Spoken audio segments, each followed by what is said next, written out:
friends, you won't see them tomorrow. No. PDP, PDP, total blackout. PDP, PDP, Charlottesville to PDP, PDP, PDP. Black is beautiful. PDP, PDP, yes we black and brown. PDP, PDP, total blackout. PDP, PDP, black is beautiful. PDP, PDP, we got black PDP, PDP, PDP, Charlottesville to PDP, PDP. Voting for PDP, PDP. Never is this what's go. BNM disrespectful. BNM disrespectful. Tell them. You can't send a mumu to fight a fighter. You can't fool Tobago cause the people get wiser. PDP come let we fix this just like MacGyver. What's a nuke, you a real black warrior. You can't send the student to teach the teacher. Now the words that she speak, it come back to bite her. I'm saying this, Frank, you're a young deceiver. Fall immaculate with good character. That's why we vote PDP. Come let we vote PDP. It's for them youth, yeah. It's for them future. Tobago people intelligent and cute. Come let we vote PDP. Come let we vote PDP. It's for them youth, yeah. It's for the future. Tobago people, don't forget the words of Shamfa. She said from Lambo Lowlands, nobody lived there. Buku Mount Pleasant, nobody lived there. Bonaccord Crown Point, nobody lived there. Belgarden Glamorgan, nobody lived what there. about Bethel New Grange, Nobody lived there. Spring Garden Wim, Nobody lived there. Plymouth Black Rock, Nobody lived Mount there. St. George Goodwood, Nobody lived Dr. there. Faith Terrence Baines. Come let we fix Zorisha Hackett, Abby Taylor. Come let we fix Sonny Craig, Joel Sampson. Come let we fix Ian Pollard, Megan Morrison. Come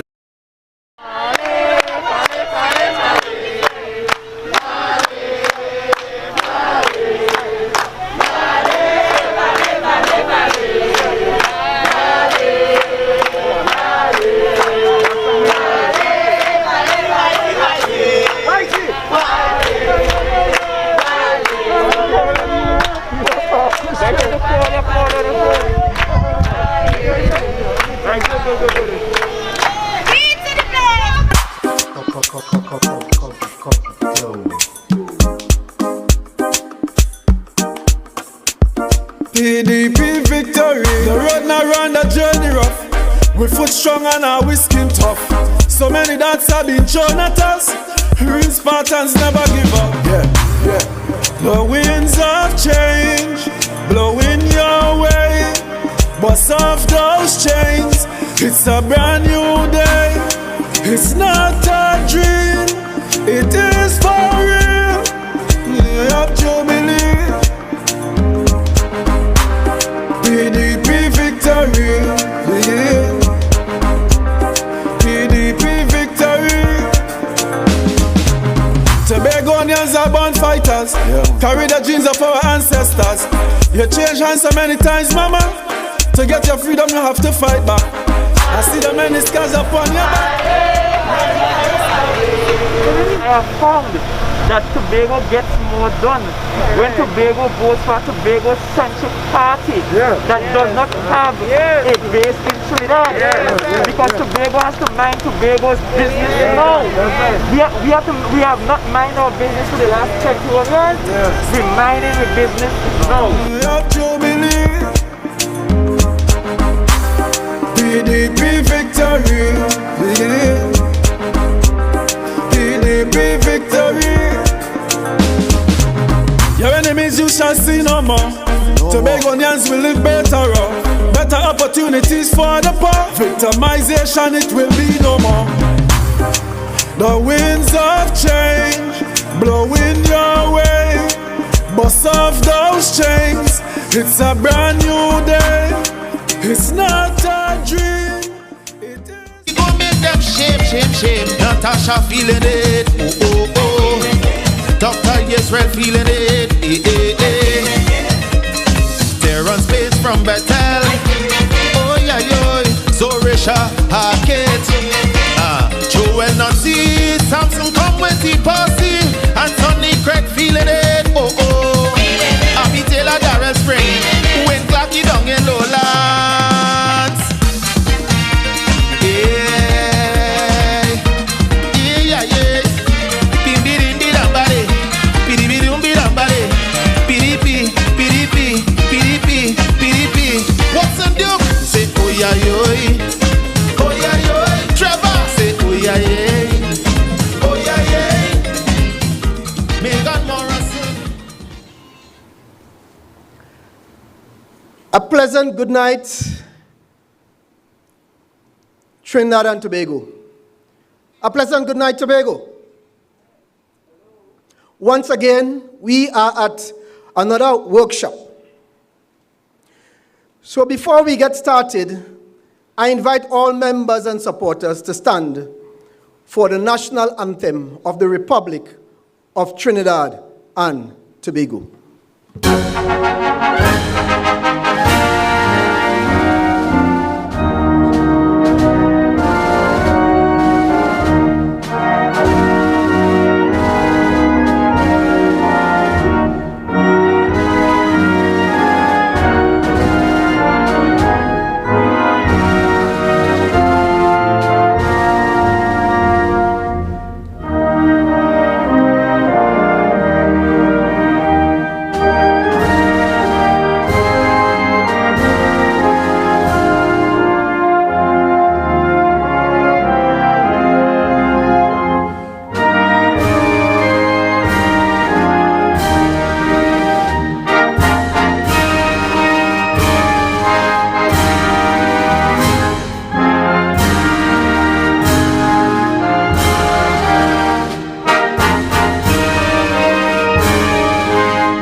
At this time is prayer time.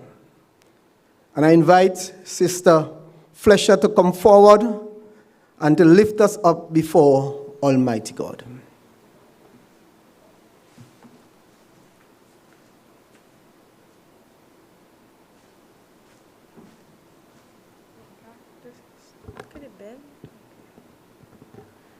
Good night, ladies and gentlemen. Bow all heads and close all eyes. Father God, I thank you for this day. I thank you for bringing every one of us out here safely. I ask that the ones who are on their way, that you will guide and protect them. Bless us in your name, I pray. Amen.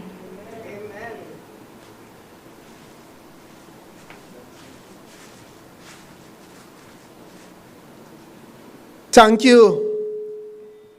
Let us all have our seat. And firstly, let me recognize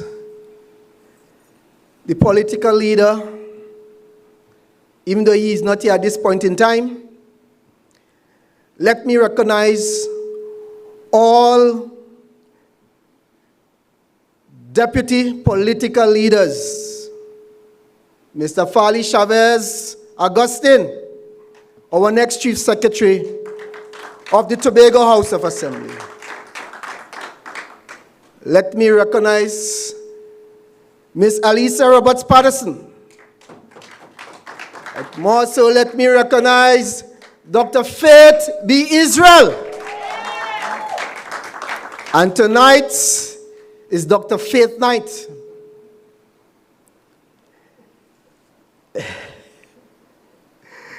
Yes, she's our candidate for Glamorgan Belgarden. Let us shout for her tonight.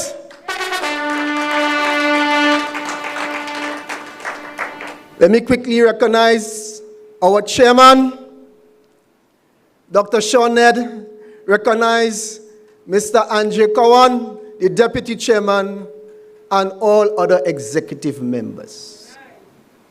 But you, the people, supporters, those that are looking on this meeting, we welcome you tonight. And as we all know, we are in the last week of election. But we have nothing to fear. All we have to do is to keep our focus. So they could say what they want. We know that we have a powerful team. And we know that we have an excellent leader. And this is exactly what Tobago needs. Good leadership and a powerful party coming out from Tobago. Wonderful. And I'm saying, brothers and sisters, as Tobagonians, this is our place. And we have wandered far for over 21 years. And I want to say tonight, the time has come for us to come home. The time has come for all Tobagonians to rally together and to get rid of that wicked and evil and corrupt political party. The time has come for us to take care of our business. We born here and we were given this space by the Creator. And we have gifted and talented people for years. I am saying now is the time for us to take that responsibility and to take Tobago forward. One last point. There are so many Tobagonians who have died with so much talent and gift. And they never get the opportunity to reach their full potential because of the type of governance that we have. But brothers and sisters, as we always say, enough is enough. This political leader and all of us, as dark as it may be, the light shall shine at the end of the tunnel come December the 6th, 2021. So my brothers and sisters, with those few words, tonight we have speakers are here to come out to support Dr. Faith B. Israel. And so there's so much we have said about our speakers, and we all know that all of them are excellent, committed people of service.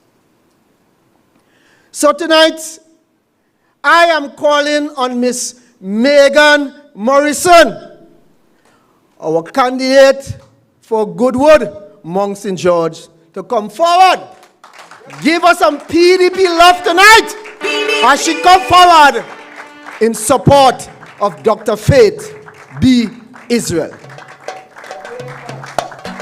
PDP, we voting. PDP, we voting.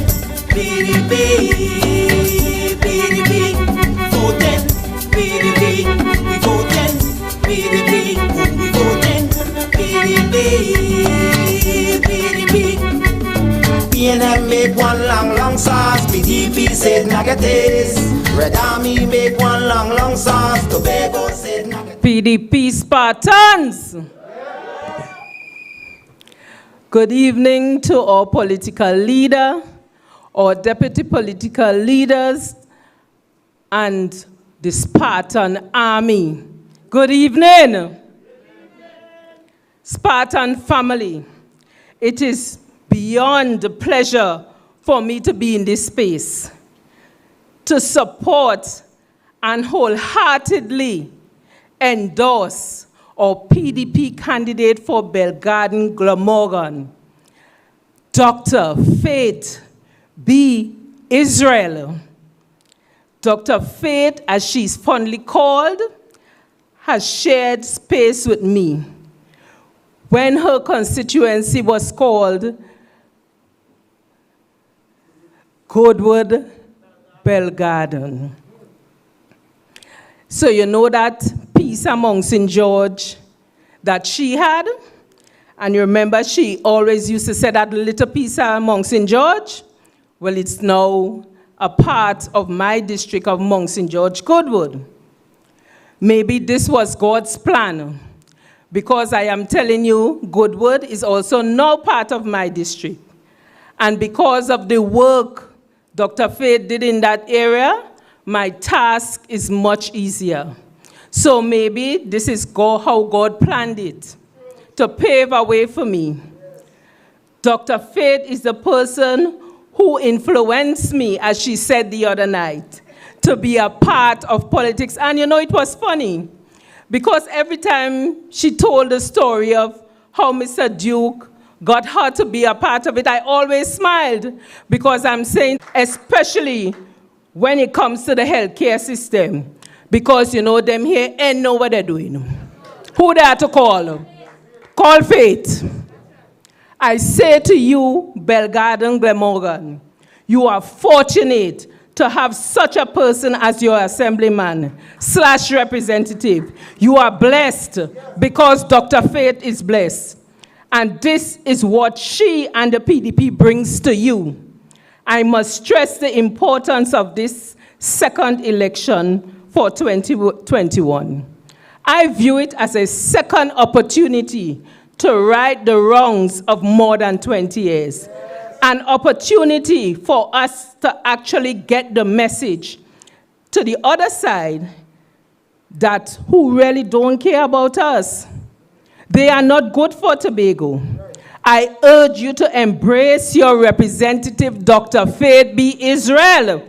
Do not miss this opportunity and say, if I didn't know, work with her, as I know she will continue to work with you.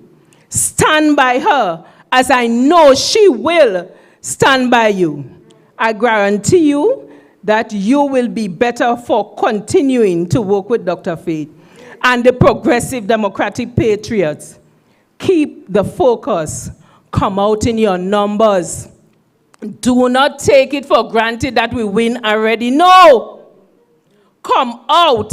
Vote as if your life depended on it, because it may actually do depend on it. Right?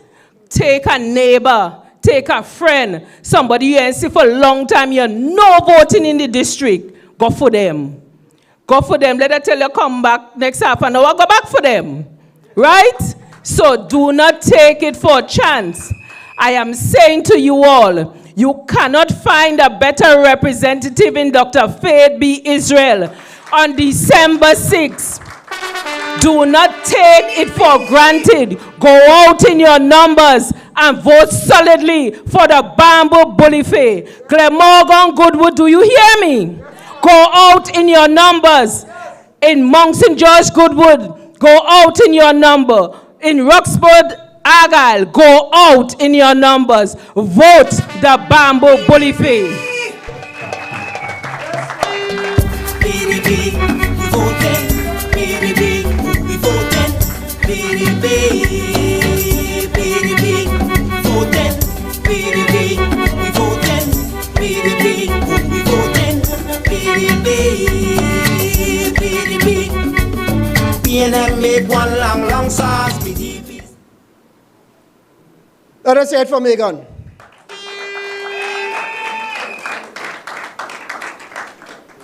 Goodwood, Mount St. George. And this is what we're speaking about, representation. She can speak. She can articulate. They don't make mistakes like me. But more so, that she's a woman of service. And that is all that we have on this side. A team of people willing to come and to change the dimension of Tobago. A few days ahead. And at this point in time, we have to keep the focus. Keep our focus.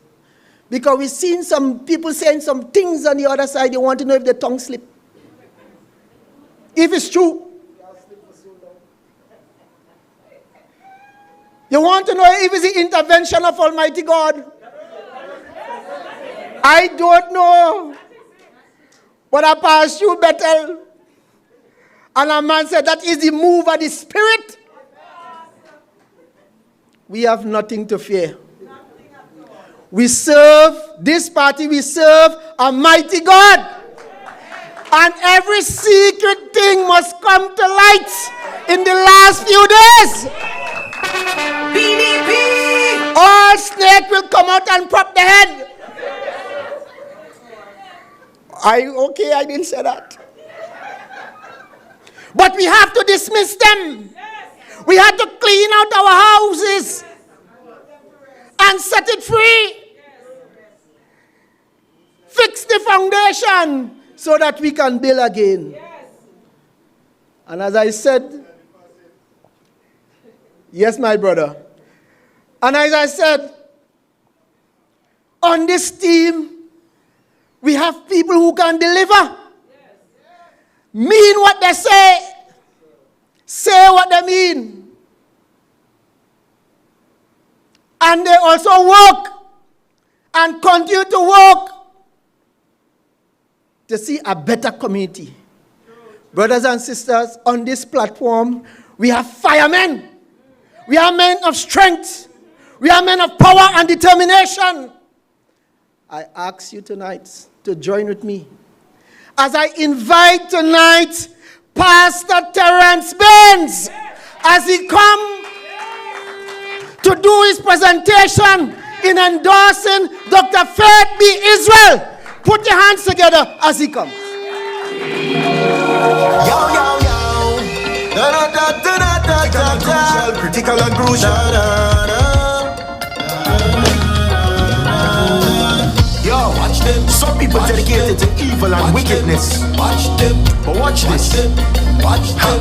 Yo, don't have to do anything for them not to like you. Evil and wicked is the name of the title. Don't have to do anything for them not to like you. Evil and wicked is the name of the title. Cause the heart is stake, hands them dirty. That they think so nasty and you heart it's still. All right, Mr. DJ. All right. The thing about this song is as this song you start feeling the thing. Good night to our Spartan family. You have to forgive us. Sometimes we try to be on our best behavior, but oh gosh, the thing that's just I'm feeling the feeling, man. I'm feeling the feeling.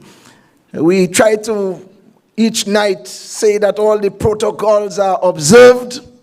That is a short way of saying that we recognize all the principles of this organization, from the political leader to all the deputy political leaders and all the executive members and so forth and so forth. This is a good night to be alive. You didn't hear me that time. I said this is a good night to be alive. And I consider myself very privileged, and sometimes I repeat myself at the risk of sounding miserably monotonous, but I am dripping with gratitude tonight for the opportunity to stand in this hallowed spot to endorse who I consider a friend, the lady Dr. Faith B. Israel. Come on, put your hands together.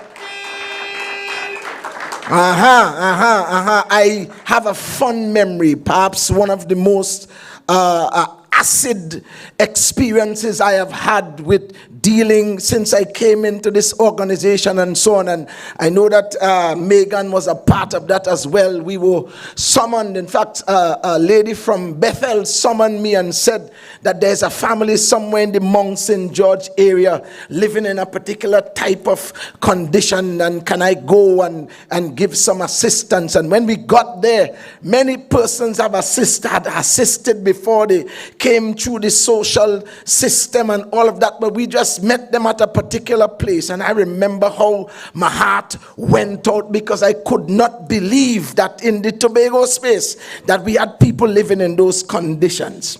And it was in Dr. Faith's constituency at the time, and we sat down and we began to think as to what we can do immediately. I went and I borrowed a tarpaulin from a friend of mine. All now it's still there, you know. I'm supposed to go back for it. Yeah. But anyway, and all of that. And then we decided, we started, what could we do? A man said to us that he had a house that he could sell us. He could sell a house to us. And when we considered the conditions that they were in, that the house that the man was going to sell was much better than where they were. And so we went about seeing how we could raise the money. I told Dr. Faith, listen, we will do a gospel concert online and we will raise money to pay for the house and all of that good stuff. And while we were contemplating that, I got a telephone call from a lady in the US. She said, Pastor, I am on the train and the Lord spoke to me. Amen. That's a good place to say amen right there. She said, the Lord spoke to me and said to send you some money. And she sent me, I'm trying to recall, she sent me $1,900 US. And we were able to buy a house. I said we were able to buy a house. We buy a house. Dr. Faith and I are in the real estate business. We bought a house. Bought a house, and I was able as well to be a blessing to all the other four candidates, you understand, because of the bountifulness of the blessing. And so I'm saying that to say that after that, others came in, and now the people have a brand new house. And the house that we bought is still there for somebody that need it. If you want a house, I can't tell you the condition, you talk to Dr. Faith. She is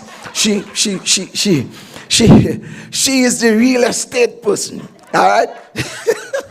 I know some people say Dr. Faith have a house. It is a small building, you know, that we purchased that was better than what the people were in. Okay. And so I am very, very happy. I'm very happy to be a part of this. I'm happy to endorse her. I also am excited and I'm impressed with Dr. Faith because her brain is not new. Her brain is not new. What do you mean?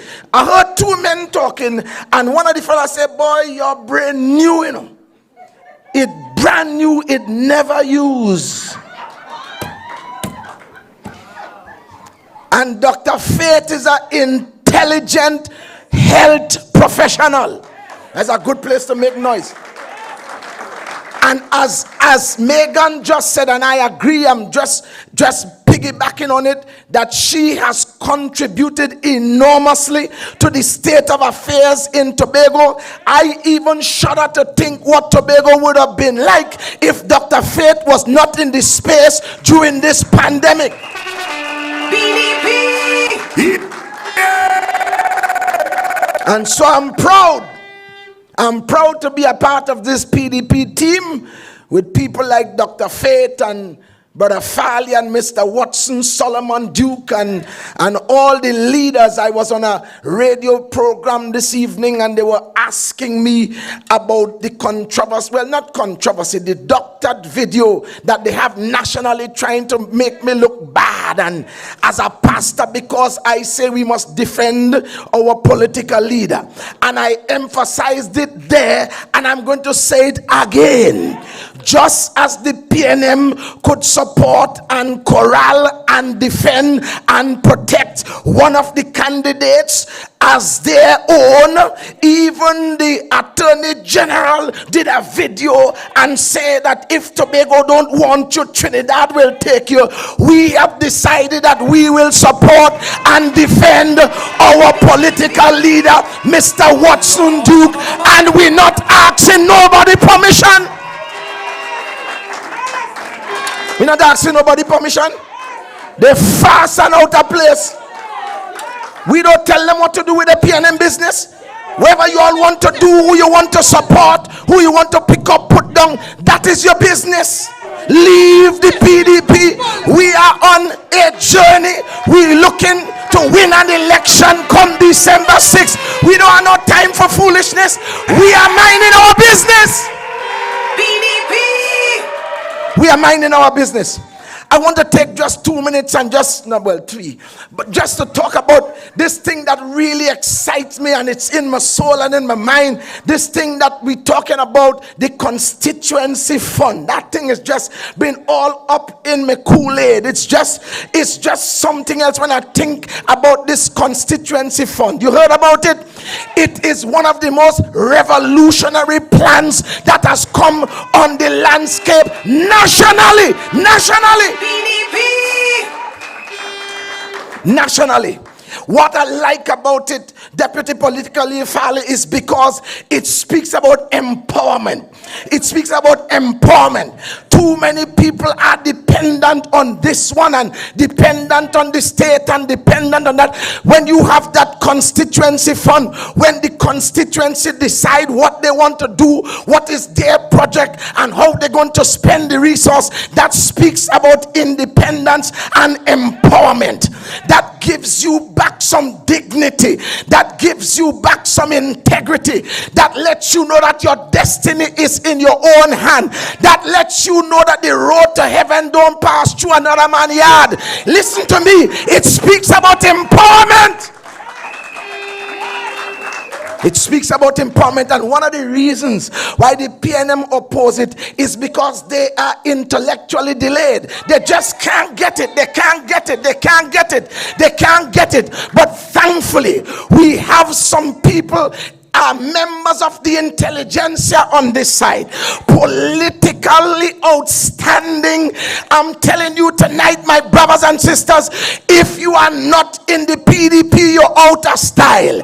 You're out of style. PDP. May I say, the PDP is trending. The PDP is trending. We have gone viral. I love it. I like the empowerment. I like the empowerment that it gives back to people. We have been demoralized. I mean, Tobagonians have lost the hunt. We have lost our hunt. We have all kinds of skill sets and abilities. Do you not know that in terms of the disciplines in this world, Tobagonians have excelled in every discipline you could talk about? They are not all residing here, but all over the world. They are contributing to various jurisdictions, whether you call it in religion, whether you call it culture, whether you call it intelligentsia, whatever law, whatever you call, any discipline you could call, you could find a Tobagonian at the excellence of those disciplines. I'm saying tonight that Tobagonians are bright people. Tobagonians are exciting people. Tobagonians are people that have a lot of skill, a lot of ability, a lot of innovation. All you got to do is vote PDP and let Tobago loose. Let Tobago loose. PDP. Let Tobago loose, man. I believe the fear the PNM have is that if you only let Tobago loose, that's it. Because we will get so independent and we'll tell you straight. In fact, we start already.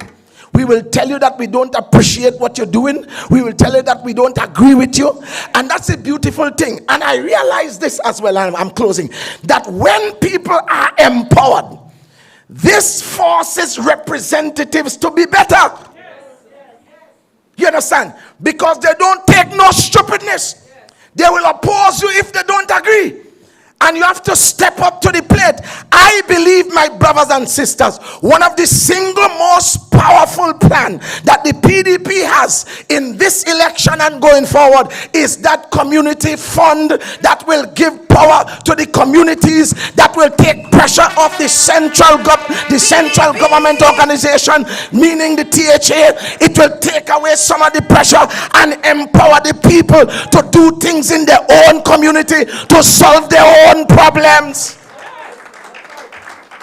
This, my brothers and sisters, is Innovation 2020, 2021, 2022, 2023, and beyond. I deem myself, as I said earlier, a very privileged man, that to be a part of this move, that I am alive, that when I should write my memoirs, that I should say, I, Terrence Baines, was a part of the revolution. I was a part. I stood there. I must be able to tell my grandchildren, if the Lord shall tarry, I must be able to tell them that I stood there listening to one of the most eloquent speakers, one of the most, trying to find a word here, one of the most erudite minds from the East, a gentleman named Farley Chavez Augustine. I must be able to tell my grandchildren, I listened to one of the most prolific health professionals that had ever passed through Tobago in the person of Faith B. Israel. I want to be able to tell them that I worked with one of the bravest politicians ever to walk Tobago. His name is Watson Solomon Duke. I must be able to tell them that I work with Megan, I work with Whitey, I work with some of the greatest Tobagonians. This is what we are saying. So come December 6th, go out and vote in Bell Garden, Glamorgan for Dr. Faith B. Israel, and let us fix Tobago once and for all. Good night. I am Terrence Baines.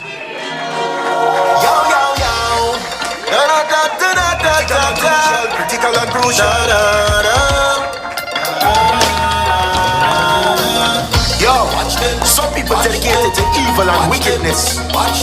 But watch this. Yo, don't have to do it.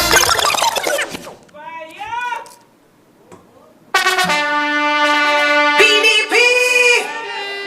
Are you feeling it? Are feeling it? Oh yes.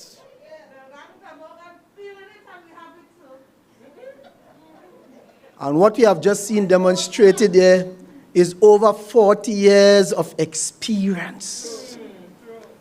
Experience of service to the people of Bethel and New Grange. Wealth of experience, wealth of knowledge. But more so, we know Pastor Terrence Baines. He is a worker. Put your hands together for the next representative. PDP. All right. Brothers and sisters, this week we know it will be intensified. And we know to a fact that all leaders have to be strong. We know Mr. Farley, he in leadership since he's small. Nurturing, cultivating since he's small in leadership. In other words, he was preparing himself to lead Tobago.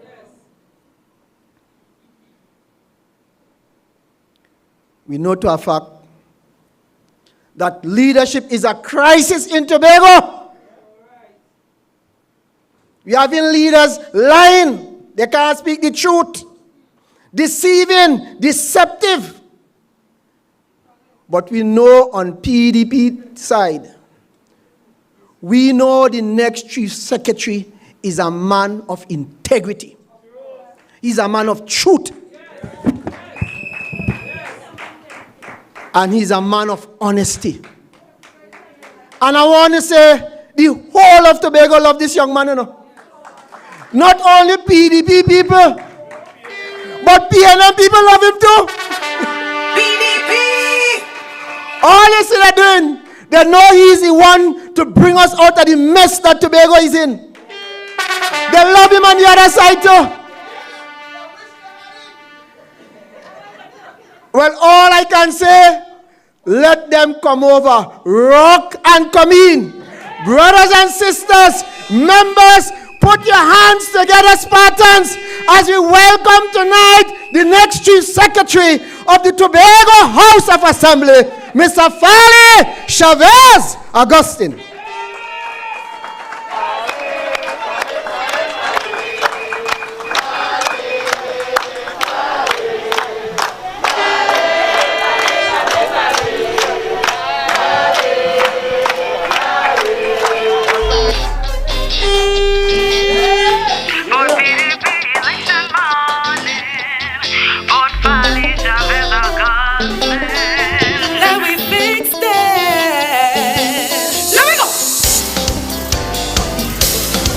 December the 6th, we fixing this. Out and back. We not hiding from them. PDP family, good night. Enough is enough. We Tobago, good night. Tobago, good night.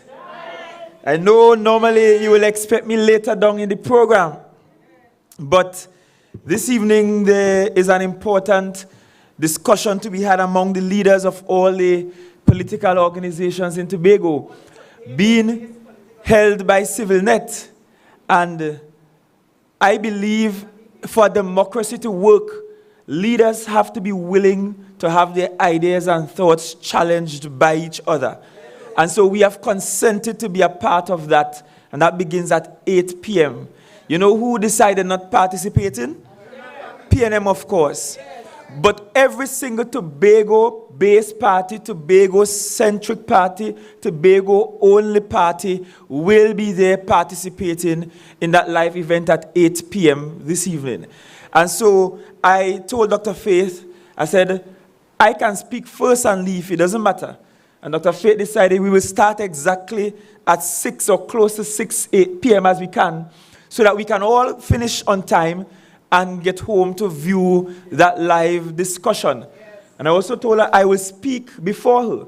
Because you see, in the PDP, we practice a different kind of leadership.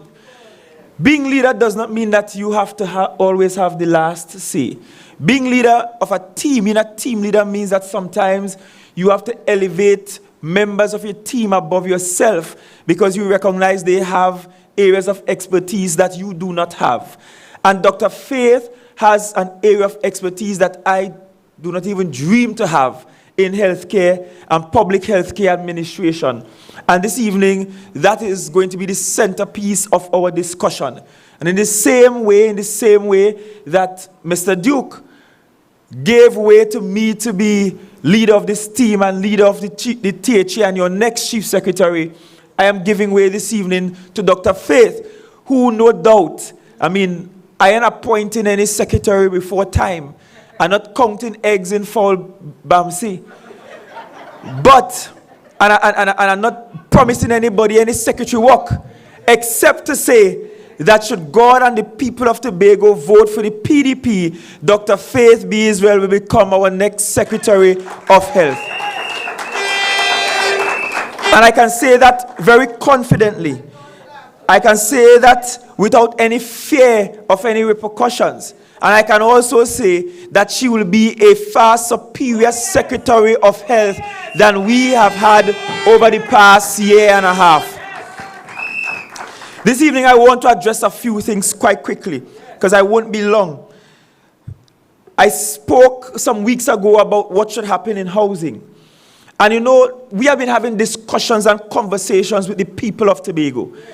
And after I had that discussion, people started feeding back information to us. And it's important that I address one of the issues that arose. One of the issues that arose is that we have residents, citizens of Tobago, who were called as long ago as May 18th, 2016, assigned house lots all up in Belgarden. The people went and paid the legal fee by mortgage finance. The people went and paid the down payment for these house lots. And we are now in 2021, and all know they can't get the house lots. Yet those same people on the other side will want to have you believe that they could give out, 2,000 and something house lots? Since 2016, people don't pay down their money. The cost of living has skyrocketed. Some of the people probably dead and gone already. Some have probably changed jobs, retired. Their financial position would have changed. It's different now. The cost of the mortgage then versus now is different. And it cannot be that the way the THA does business is in this kind of haphazard kind of manner. But you know what was happening on the horizon of 2016? An election was coming within a few months. So they run and they give out house lots, make people pay down money for house lots, make people pay down payment, pay legal fees, and all now they ain't get the house lot. From right there in Belgarden. The money jump up and they can't see the land. And why am I raising this example? Because we are yet again on the cusp of another election. And promises are being made. Deals are being made. They're calling people out to give them letters for land and all sort of story. And I assure you that if you take God out of your thoughts and vote them back into office, those same letters you receive for land will dry rotten on your shelf and you will not get the land. Because that has been their track record. That has been how they operate. The second issue I want to raise with you is the issue of jobs. And I spoke about it before, but I'll keep reiterating it. Because I see that how nasty they are with their propaganda, how slanderous they are with their propaganda. Basically, one of the things that God hates is lying. Lying lips are abomination unto God. And when you have people who could cut out pieces of presentations, leave out critical pieces, create a patchwork and try to create an impression that we are going to fire workers and send home workers, and trying to sell that to win and retain an election. Tobago, I want you to understand that in your DNA is honesty and integrity. You need to reject that kind of slanderous propaganda. It has no place in the Tobago landscape. Maybe that belongs in Trinidad. Maybe that's how Trinidad parties us campaign. But in Tobago, we don't campaign with those kinds of propaganda. And if it is, they were to just listen out the clip, listen out the conversation. They will even hear me say not only that the THA has a very large workforce, but that most of us, including myself, are forced to work with the THA because there is nothing else. Because PNM mash up the private sector, because you don't have any option, because you don't have any alternatives. And in that same interview, I said to Fazil, the Tobagonians I know are hard working and industrious. The Tobagonians I know are creative. The Tobagonians I know want to do more. They want to earn more. They want to become wealthy too. And the THA is holding them back. But they're going to leave out them piece there, because they don't want to take ownership for how they destroy the economy of Tobago. And on top of that, they have more belly than calabash to come and tell you, well, it's only 200 million we just contribute to the national pie. So stick with us because you have to depend on us and depend on central government. Rubbish. Nonsense, I tell you. Tobago has contributed more than 200 million per year towards the national pie. And Tobago can contribute more, and you can earn more. And Tobago has the potential to fund its own budget. We do. But that will never happen under PNM. But it will happen under a PDP administration. Because, as Pastor Bates told you a while ago, we are about the empowerment of people. We are about creating a society that is just and fair. That those who need the hand up gets the hand up. That those who need the support to establish your enterprise will get it. That's the kind of government you want. And the third thing I want to tell you about is how we are going to use healthcare as one of the starting points for our digitization program. We have spoken from this platform about digitization. We had Natisha Charles Pantin, candidate for Bagatelle Bacolet, speak at length about how we are going to digitize our economy and digitize services on the island. We have Caribbean islands as recent as about 2 or 3 weeks ago, providing for the first time in the region Bitcoin ATMs. And everybody know about these Bitcoins and these electronic, digitized financial schemes. Right in the Caribbean, right up in the Caribbean countries are moving towards having Bitcoin ATMs. We ain't even there yet. And the question is, where do we start with our digitization program? And healthcare is a good place to start, because we need to become more efficient in our provision of healthcare on this island. Way more efficient. And let me give you a personal example. In 2019, sometime in 2019, I came home from work an evening, met my mother, and she said, Farley, I think I need to go to the doctor. And I said, Doctor, just sir? And my mother is not one of those that love going to the doctor. So I said, what happened? She said, well, my foot just keeps swelling, and sometimes it goes down, I elevate it, I try all kind of thing, and it just keeps swelling. and I just feeling tired, fatigued. So I said, all right, no problem, we'll go. Went to the doctor. We went to a private clinic first and ran several tests. The doctor sent us to just run several tests. When we run some tests, we start seeing some funny business within the system. We start seeing what looked like growth patterns and so on, but couldn't readily identify what was what. And the private doctor at the time recommended that we try to get through the public healthcare system because that at least will be cheaper. And if you know the salary of an assemblyman and the salary of a daily rated worker and a retired daily rated worker, you will know that ain't no big money in that household. So we say, okay, public health care it is. We went to public health care, and one of the things I must say thank God for is that I was an assemblyman. Because notwithstanding the inefficiencies in the system, the truth is people got up and got moving because they saw me there with my mother. In fact, I made it my duty to take time off and to take her myself. I said, sister, you ain't going no way. Daddy, you ain't going no way. Uncle, auntie, all ain't going no way. Let me go.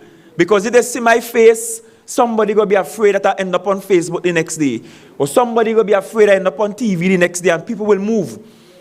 And so we went through the public healthcare system. We have to run more tests. Now the suspicion is that it's cancer. And the thing is, we need to find the source. We need to find the beginning of this growth, where it's coming from.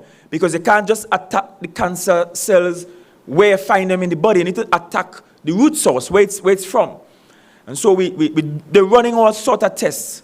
And then as we try to run tests, one stage, some of the machines and working in the hospital went by Collar Hall Medical. They said, yes, we could do the test for you, but you can't get the report until another month or so, because somebody has to come up from Trinidad to look at the results, and they come one day in the month and they do the report. I said, well, I can't wait a month if this thing is cancer. She could be dead before a month, right? Another time, took an MRI, did an MRI, and the kind workers just pack up all of the images, and I still have them home in a nice white envelope. And I flew down to Trinidad with them myself to get a report done, because somebody had to come up from Trinidad to get it done. And based on the waiting list, we may not get the results until about 3 months thereafter. And at one point I said, you know what, this is foolishness. This is not working out. I said, let me see what's happening let me call, because I don't have money, but let me see what those private healthcare institutions in Trinidad saying. I called and eventually got onto Sinclair Medical. And when I look at the cost of the tests, to be honest with you, it was cheaper when I consider the cost of the plane ticket, the cost of ground transportation, the cost of the tests, and it was still cheaper than it would cost me to do it at Collar Hall Medical in Tobago. That's to tell you, way cheaper. But anyhow, I say, okay, I'm coming down. We put on the plane, we fly down to Trinidad, and by this time, she can't walk up the stairs of the plane, so you know that to lift her up, wheel up, all of those emotional stuff. We get to Sinclair, get the test done, and I could remember clearly coming back and walking on the tarmac, heading back to the plane, because they're trying to put us on the flight first, to ensure that she gets the assistance to get on. And it's a notification from Sinclair with an email with all the reports of all the tests done earlier that same day. That same day. And I'm saying, if one small private institution can get it right, what happened to our public system where you and I are paying health surcharge over and over and for donkey years for? Many Tobagonians, many Trimbagonians will pay that health surcharge every month and will never access public health care. In fact, I myself, I am now 36 years old, and I've never had to access public health care myself. I've never gone for medication myself. I've never had to do a test myself. I've never been sick to the point of being treated at a medical institution myself. And yet, with all the contributions that millions of us, well, just over 1 million of us may make on a monthly basis, we cannot get to the place where we have efficient health care.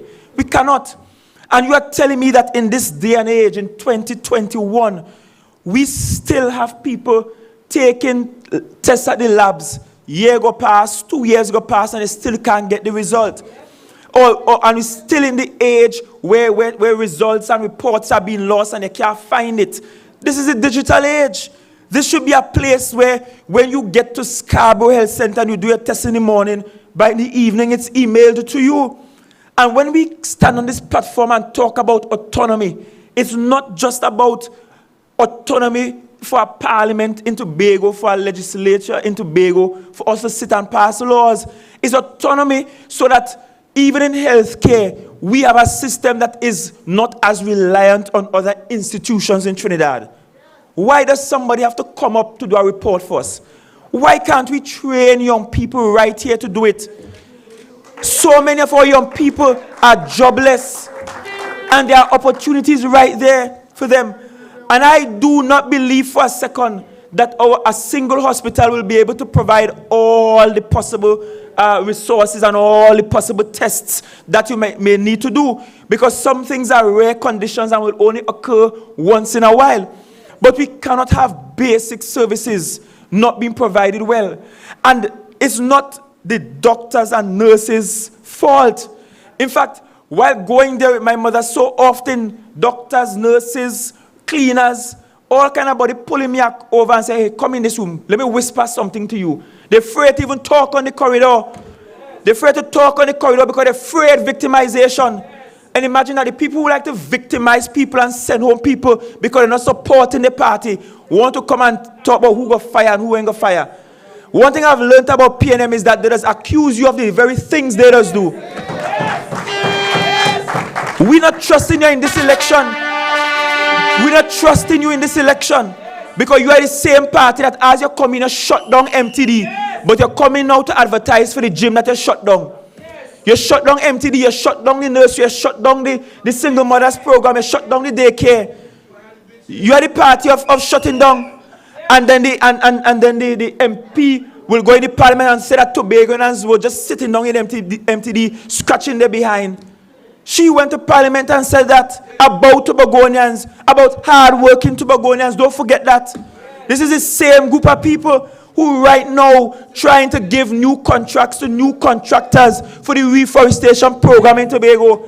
They talk to the workers yet? They talk to all you out there in Speyside and Belgrade and Argyle yet? To tell you that they want to change the contractors, and that when the contractors change, the new contractors may decide not to use you back as a worker. They tell you that yet? These are the same people, hired some people in Agri last year, August, around election time. And 2 weeks after, they sent everybody home and said the program was not properly constituted. The same PNM did that. And perhaps the biggest one of all, you may have missed it because you were opening your fridge and closing your fridge door at the same time. When the Prime Minister stood and said he will not shut down Petrotrin, and as soon as he gets in, he shut it down and send everybody home. That is their trademark, not PDP. PDP is about empowering people and empowering workers. And in that same interview with Fazira said, if we support an entrepreneurial culture, people will wean themselves of the THA. We are not to force nobody out. We are not to fire nobody. People themselves will decide to leave on their own accord. In fact, let me give you an example. Let me give you a quick example. The young lady who assisted me with planning my nice engagement, she was a THA employee. She was working in the Division of Education. She was on the payroll. And you know what happened? After she see her business shoot off, and she see the success, and as an events planner and events manager, she said, but this THA work holding me back. I had to be taking days to go and do events and ducking and hiding, and it's holding me back. You know what she did? She leave the THA work and now working for herself. Because that is what happens when you empower people. That's what happens when people build out their own business and they're following their line of passion. And so when I tell you Tobago, we want to support entrepreneurs and give you a way to grow and develop as an entrepreneur. It's not to fire you, it's to empower you that you could leave when you're ready to leave. And so back to healthcare, to tell you this, to bring that to a close. we can do so much more. And those nurses and doctors were pulling me in all sorts of corners to whisper about this not working, this breakdown. You know how long this breakdown? They hire a man who wasn't qualified to come and maintain the system. He took this and he spoiled the whole machine. We need 13 million to buy a new one. It's all kind of stories you're hearing. All kinds of stories of mismanagement. The workers are unhappy. Plenty of them can't get the increments, can't get the upgrade. Plenty of them still on these ridiculous short-term contracts. And after about a week and a half ago, when I said, we will regularize you in the healthcare profession, I see Tricky Tracy coming to say that we're going to regularize you. But you are the Secretary of Health now. Why you regularize them now? You are Secretary of Health for more than a year. You promised them the gratuity more than a year ago, and they're still waiting on the money. Why you regularize them now? You party there for 21 years and you regularize them. Do it now. I challenge you to regularize them right now. Because if you could find time and find money to give out big contracts to the point where we have already overspent on our first disbursement from the Capital Development Fund. We already spent out all at the Centre Tobago, and we spend more than that. If you could do that in the space of 2 months, you could regularize them in the space of 1 week. Fix it and regularize them. I challenge you. I challenge you to that. And I've had to say to the healthcare workers, I say, why all they just biting all the tongue? I said, let's sit down yet under pressure. And I said, you have the public of Tobago blaming doctors and nurses for the poor health care, when in reality, they are really victims of a system that is broken and a system that does not work. They are mere victims of it and trying to save face. And they want to tell you, the patient, that the reason why you can't get the procedure you want done is because they didn't get reagents, or because they didn't get this, or because this breakdown. They're trying to be politically correct and to hold their tongue. And you there thinking, is the doctor wicked or the nurse wicked? No, it's the system that is broken. It's the system that is wicked. And that is what we have to fix. And the final thing I'll tell you is this. At the onset of this COVID pandemic business, I took a bold move. I had a press conference.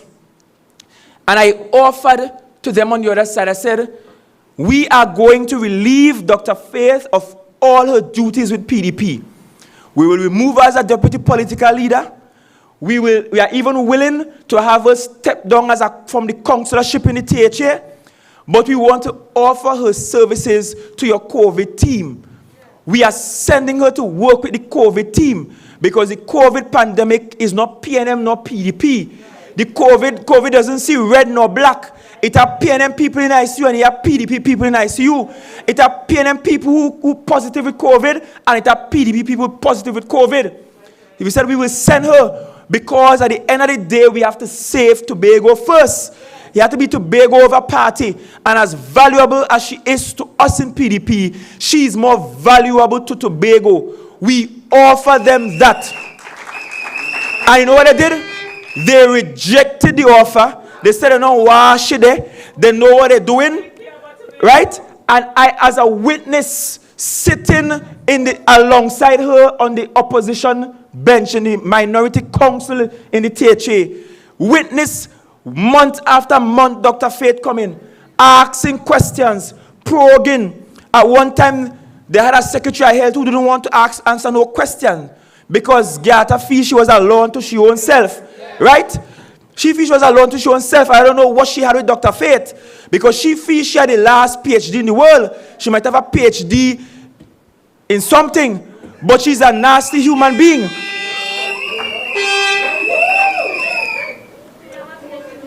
And we ask questions. I witnessed Dr. Faith begging Tricky Tracy, let we have our own testing facility in Tobago. You're talking about autonomy, but you still want to send down tests to Trinidad. Have our own testing facilities here. No, they didn't do it. You know how long it took them before we set up a system right here to accommodate people right here? Was only when Trinidad started to full up, we stopped sending people on the Coast Guard boat. I saw photos and videos of Miss Hackett's baby daughter, who at the time was the youngest person to test positive with COVID, along with her grandparents, on this uncomfortable Coast Guard boat, trying to go to Trinidad to be institutionalized. All of that happened before they decided to actually have an institution here to house people locally. We talk about the parallel healthcare system, which has now collapsed. So chances are, once you go to hospital, any kind of problems you have related to your lungs, anything at all, is just automatically COVID. Right? ICU, the ICU that was done for the hospital, not for COVID, full.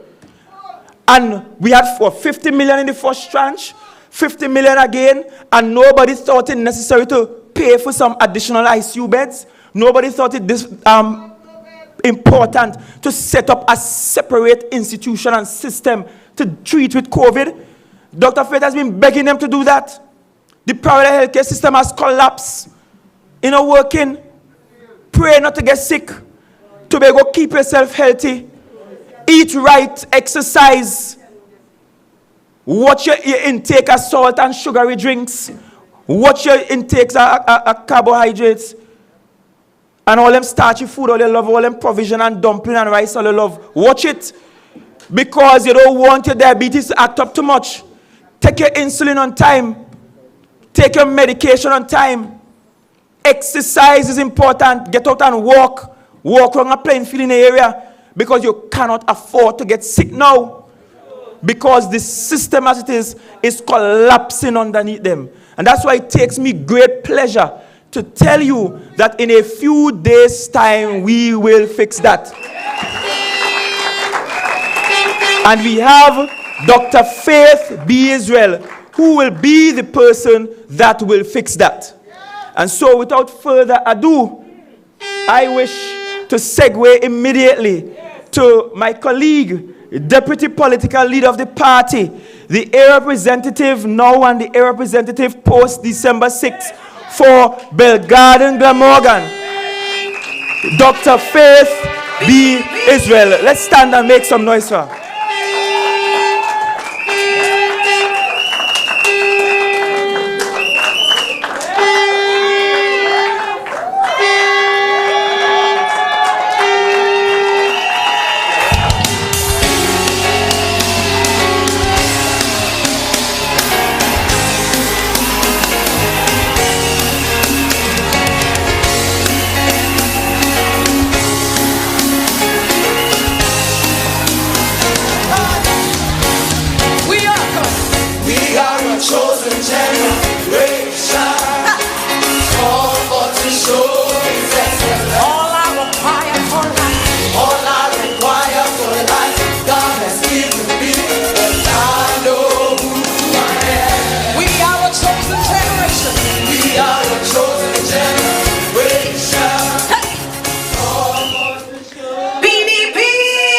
Good evening, PDP family.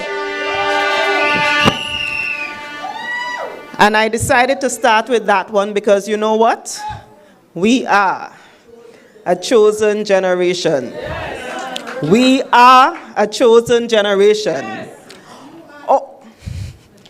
All that I require of life, God has given me because I know who I am.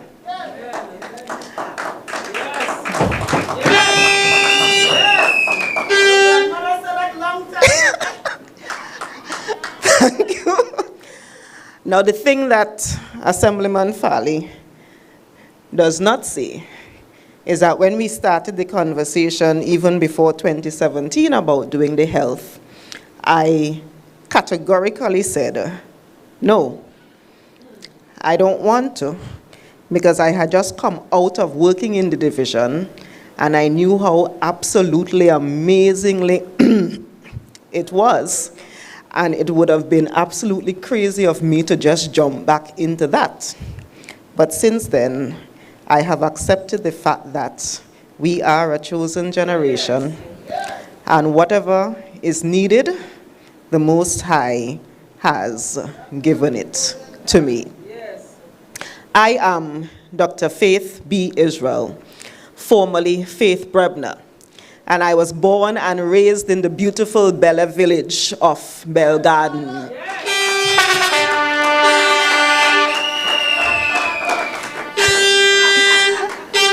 My mother's name, and I'm doing it this time because last time so many people said, oh, I didn't know that was your mommy.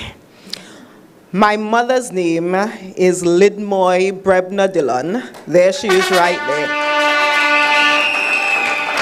Everyone knows her as either Auntie Moy, Miss Moy, Mother Moy, the Baptist lady. They know her as all of these. So, she is my mom. I'm going to tell you who my father is too. My father is an ex-policeman by the name of Theodore Sandy from Plymouth. Let us call him Paula. Now, I need to also recognize the man who married my mother, Bishop Muriel Dillon, who is also in the crowd. Now, he's also an ex-police. So I guess my mother had a type.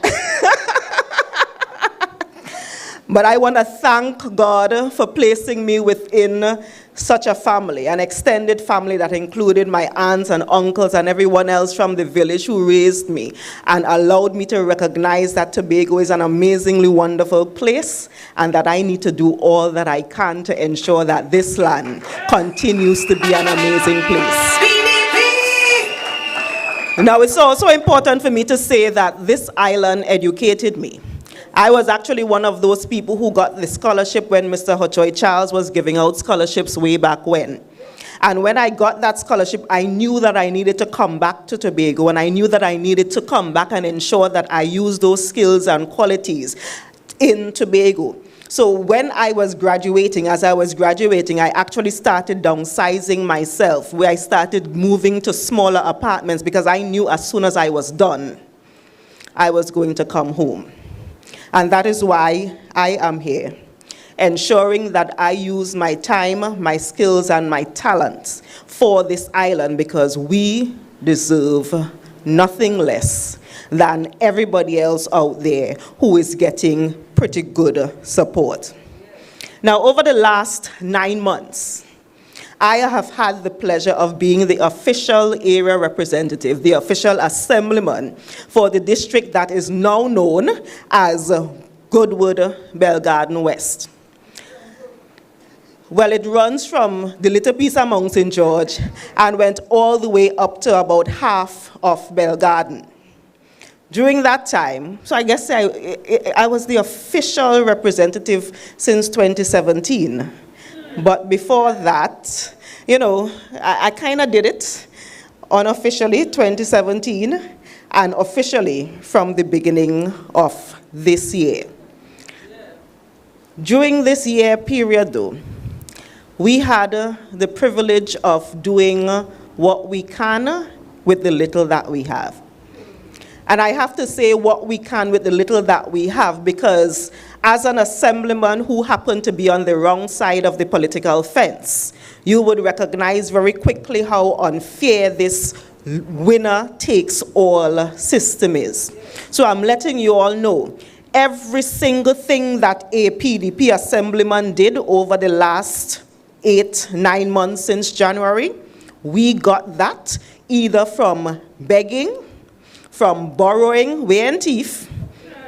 I'll let you know one time, we are not stealing. So if you've ever gotten a hamper, know that it really was because somebody donated or we took it out of our own pockets and handed it to you.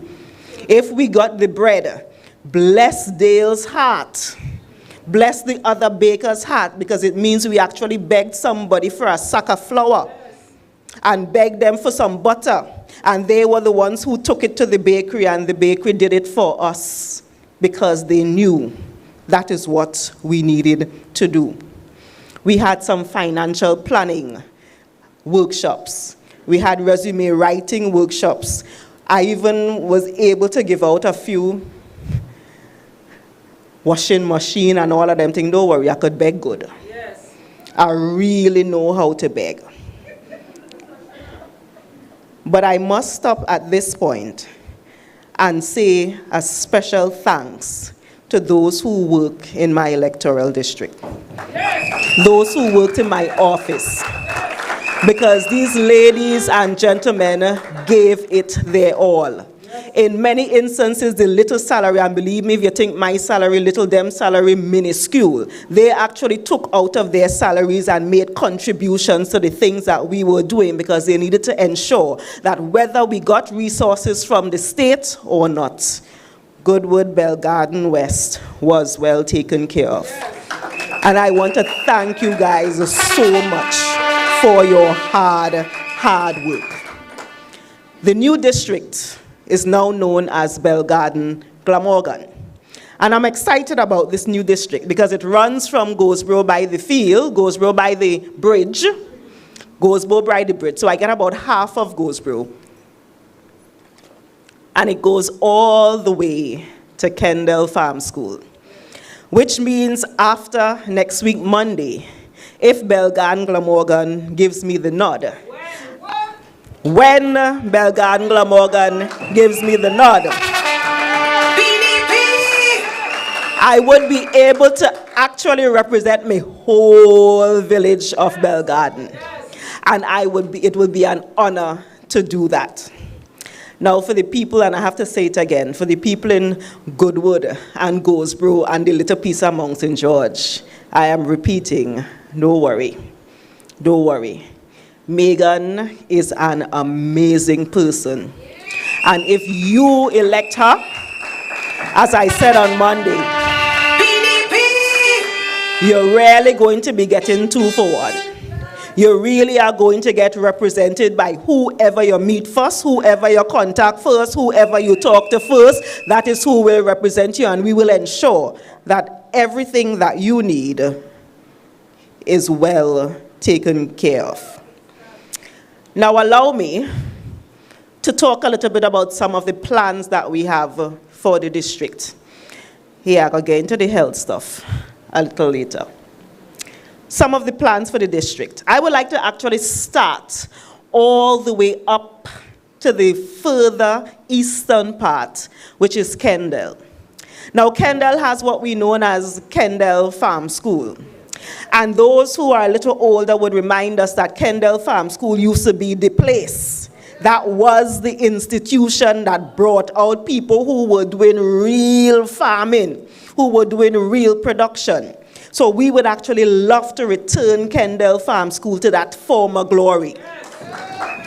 And we are going to ensure that it actually becomes part of what we are talking about known as the University of Tobago. See, when the PDP puts these things together, we don't just think about it in silos. We don't just jump up one day and say we're doing this or we're doing that or we're doing that just because it's 2 weeks before an election. We plan these things strategically. So that part of Kendall Farm School would be part of the University of Tobago, which has the Faculty of Food Production. And at that place, that would just be one of them. We are spreading this throughout the island because we need the entire island almost to be a university city. Because I lived in a place called Pittsburgh, and I know what having universities does to communities as it relates to developing them. Because once the children come, once the students come, the parents come, once they come, they have to find places to sleep, they have to find things to eat, they have to recreate, they have to do all of those things. Their family come and visit them, which means that we will be elevating the population size of the entire island. So we're not just putting it in one place, but we want to spread it throughout the entire island. And at that facility, we would be able to do the kind of training so that you now know about, the aquaponics and the hydroponics and all of these new age things that's happening out there. But you would also have the ability to test your food, make sure that it meets national and international standards, so that when we get to the point where we are able to feed ourselves, we can then say, okay, we have enough for we now, let us start exporting, and we have the standard already set so that we can export. Now I want to come down a little bit to that wonderful building that is perched at the Bell Garden above the field down Bay Road. Now, between the field and that Bell Garden Great House, that is where I think we could have a center for youth and sport development. I am committing right now, and I am biased, because the Belgarden Police Youth Club is the best police youth club on the island. And that would be a home, because they have been clamoring for a home for a long time. And it will be a home that can have that organization and house so many other youth-centered organizations. And particularly since the field is right there, we would ensure that that field and all of the other fields actually get the infrastructure that is necessary so that we can actually do work on those fields and recreate on those fields. But more important than that, I would actually like to partner with the Belgarden Sports Club. Yeah, there is a Belgarden Sports Club. But I would actually like to increase the amount of work that the sports club does and have it not just think of itself as a entity that manages, a couple football matches and that kind of stuff, but it transforms itself into a business model where we would work with the sports club to develop the field, to maintain the field, to manage the field, so that we will get to the point in Tobago where our sporting activities become profitable. Because we do it all the time. We watch TV all the time. We see the basketball games and the football games all the time where they are making so much money based on that kind of activity. And we want to ensure that our sporting activities are not just recreational, but they are actually economic drivers within the communities. That fishing facility down the bay. Oh, Heavenly Father. It is currently being used to store a few items for the fishermen. That's it. One little spot where they store a couple items. But we want to ensure that that entire building is well utilized. As I said, I just beg. And I asked a fisherman the other day. I called him, I said, oh gosh, you ain't no fish. Now, he knows that when I say you ain't have no fish, it's really begging, and I really didn't ask if I have fish for sale. He said, I have a little bit of cavali in my fridge. I gotta bring it for you. It is filleted. I said, wow, nice. When I got the filleted cavali, I thought, where this happen? He said, don't worry, them fellas right down the bay does be doing that. Them fellas right down the bay does be doing that. Imagine if we can do that at such a high scale where we could, when I asked for the filleted cavali, they could tell me we don't have enough because we have this shipment to export. Yes. That is where we need to get to. And of course, I cannot leave Belgarden without talking about Tiantec Eastside. Because yes, I know Pastor Baines does boast that he does play pan, or he used to play pan. But I actually played a little pan myself. And yes, even though I have not been playing pan, I have actually, yes, been making it my business to go to Panorama in Tobago and in Trinidad because I love pan that much. But we are going to ensure that that building gets a facelift. But more than that, we need to ensure that Metro Stars right down the road gets a home themselves. Yes. And with those two entities working for PAN in the area, we're going to ensure that we have a full-fledged music program, because we need to ensure that our young people and our not-so-young people who want to learn music have the facilities to do it, have the ability to do it. Because I learned, by the way, my undergraduate degree is in neuroscience, which is the study of the brain, the study of the spinal cords, and so forth. The plan was to become a neurosurgeon, but that didn't work out as well.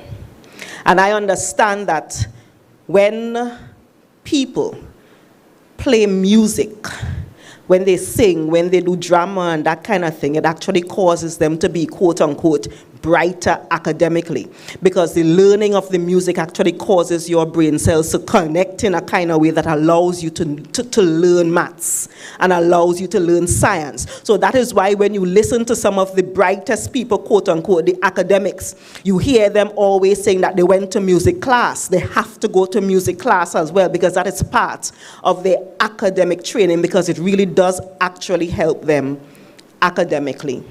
So we are going to ensure, we already have a couple people who volunteer, music teachers and so forth, who are just waiting for us to start. The farmers in Richmond, in fact, I want to, yes, Richmond have farmers. I want to pledge to them, and not just the ones in Richmond, but the ones all over the district, that we are actually going to work on providing the infrastructure that you need. Because we have a situation that somehow millions of dollars is spent every single year on agricultural access roads. And somehow when you point to where those roads are, some of them happen to lead to the properties of people who are not doing any agriculture.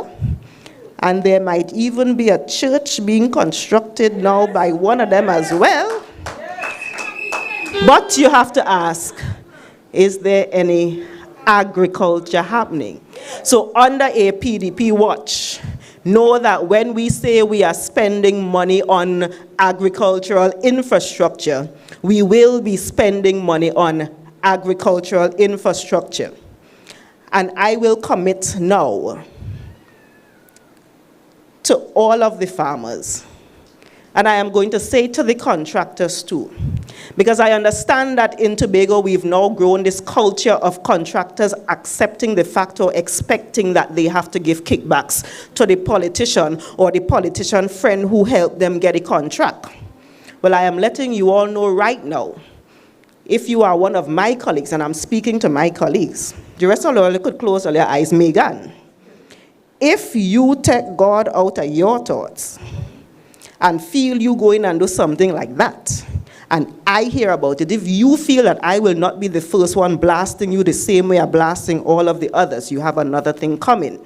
Because none of you all will be sullying my good name. None of you all will be sullying my good name. Joel, I'm seeing you there. None of you all will be sullying my good name. Because we have to hold each other accountable. We have to hold each other accountable. I want to say congratulations specifically to the Goldsboro Farmers Association. Well, but minor detail, because we know how they does work. They have actually gotten to the point where they cut ribbon when yesterday and day before yesterday, yes. They cut ribbon, they had nice big ceremony yesterday and day before yesterday. And that is only because Mr. Murray and the Farmers Association had been making noise every single Monday morning. So the good thing is that a big chunk of the infrastructure is already there.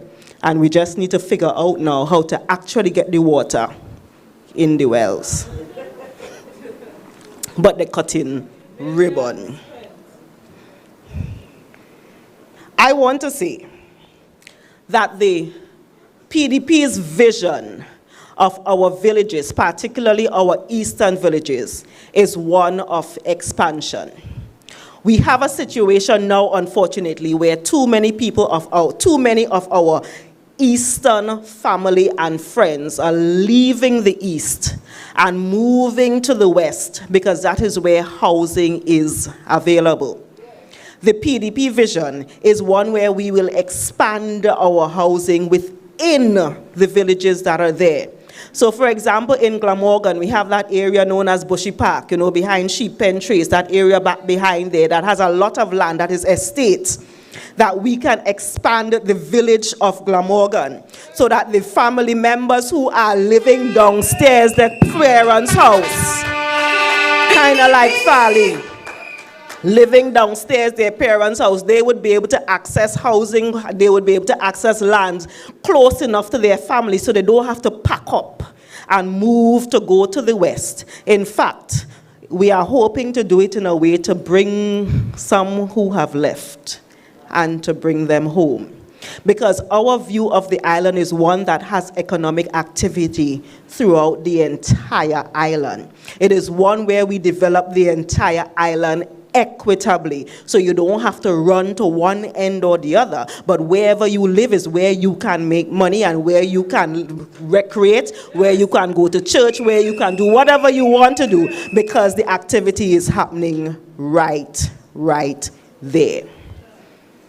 I firmly believe that in Pembroke, visitors and locals alike every year should be able to experience a Salaka feast and should be able to experience the dancing and so forth every year, throughout the year, and it should not just happen in July and August. So that wonderful place that we have down there called the Heritage Park that we just spent some money renovating again, make sure that we put it to full use. And again, it goes back to ensuring that we have the economic activity happening throughout the year. Those dancers, those drummers, all of those people, those dramatists, if you know that you are going to be employed all year round, it means you are going to be honing your craft. It means you are going to be getting better at it. It means you are not going to see this as a part-time job, but it is going to be your career.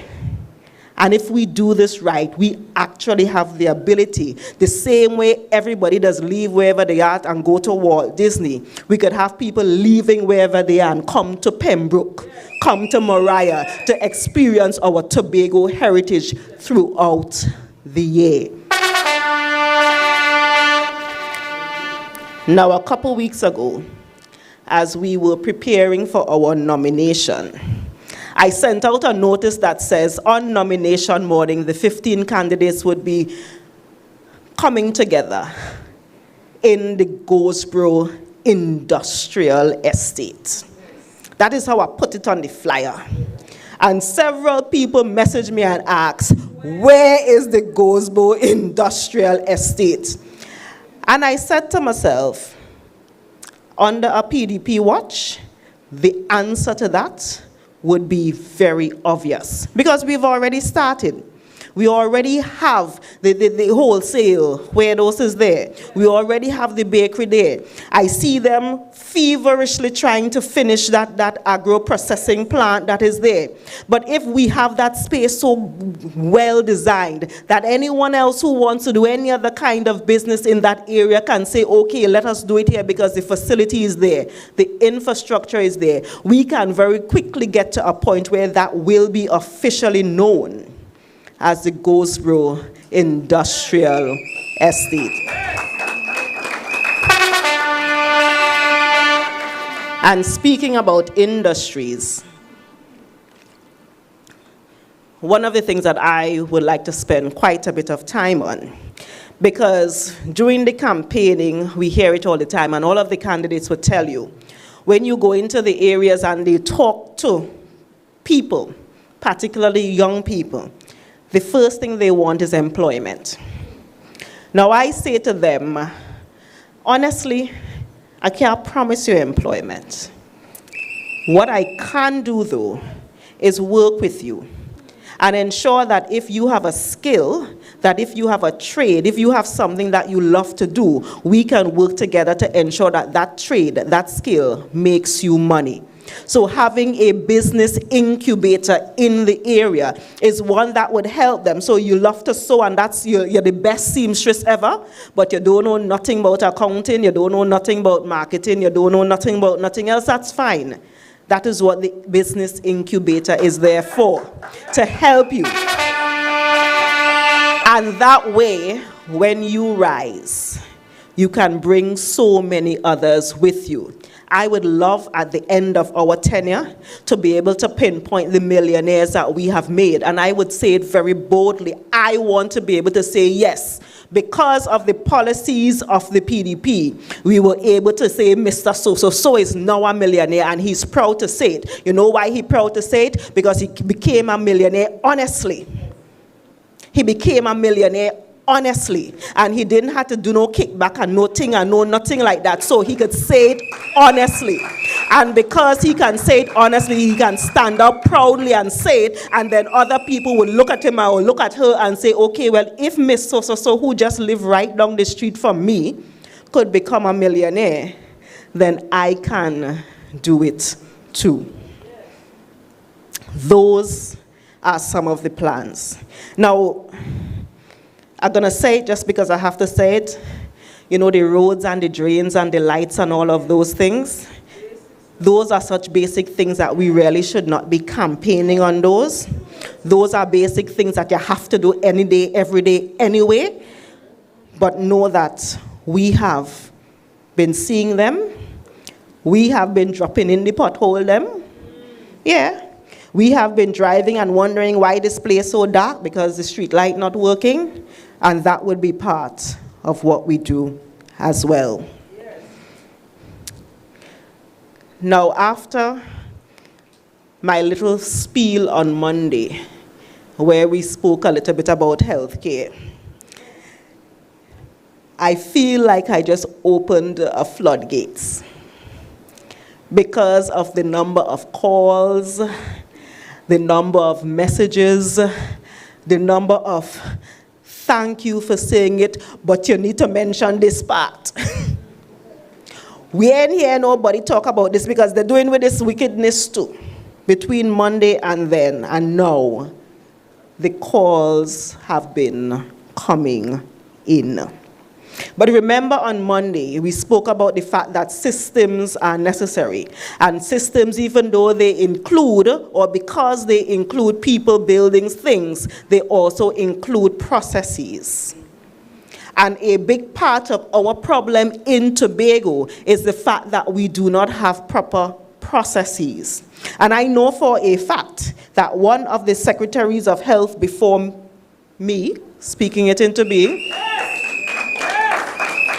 made it her business to ensure that she dismantled the HR unit and she dismantled the procurement unit of the TRHA, which is a big part of the problem. Remember, we said on Monday that to help find the solution to improve it, you need to understand the problem. And they now have a system where they are so dismantled that it's almost impossible to expect them to function. But we understand it. We have to, we're starting from scratch. We have to fix this slavery kind of thing that is going on in Tobago. And I think it was an actual political strategy where we moved away from having public servants, duly appointed public servants in the various areas, and we started giving contract work. And I think it was done deliberately to ensure that whoever gave you the contract will forever hold you by the neck. So we now have a situation where people have 1 year, 2 year contracts. Now I know, very basic, I'm sure you could bail me out on this, that if you have a 1 year or 2 year contract, you can't go to the bank and ask for nothing. Because the bank would tell you you do not have a history of work, you do not have a projection of guaranteed employment. Which means, which means you are stymied, which means if you want to do anything that requires you to get funding, you cannot get it. What I don't understand though, is for you to watch a duly trained nurse, somebody who is trained and is working to save your life, and give them a 3-month contract. You give them a 3-month contract.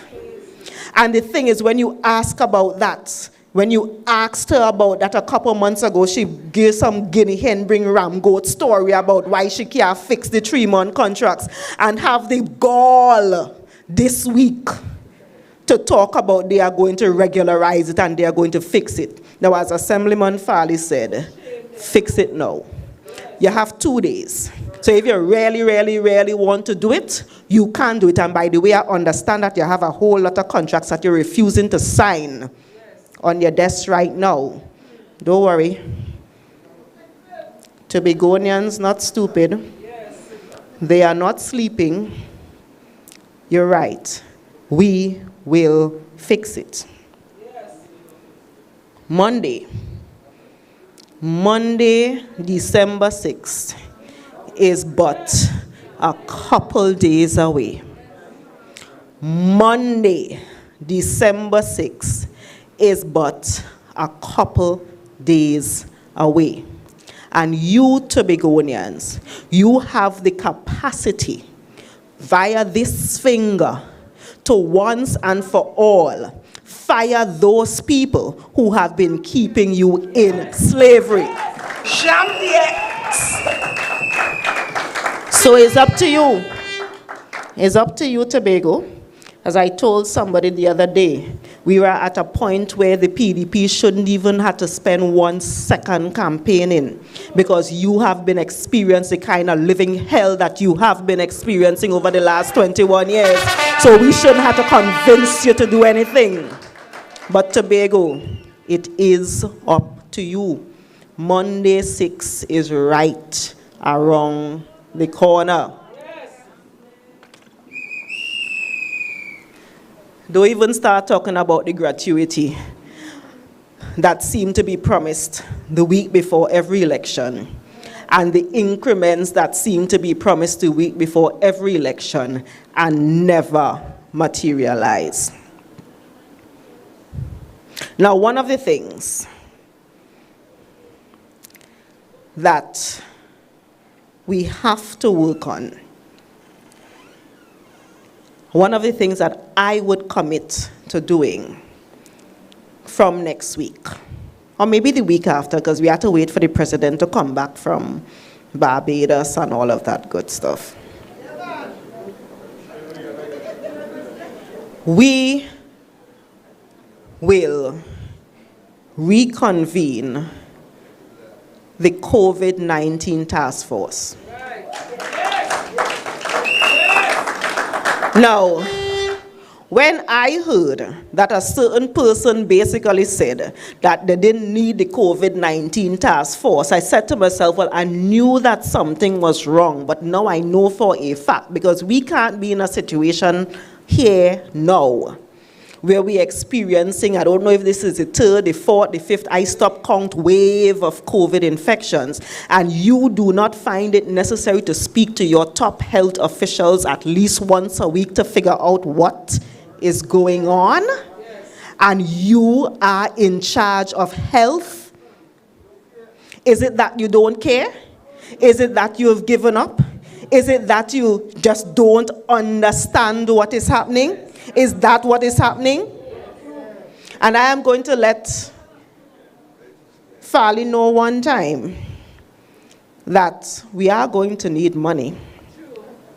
And if the Executive Council could find money to do all kind of thing, we will going to have to find money to fix this.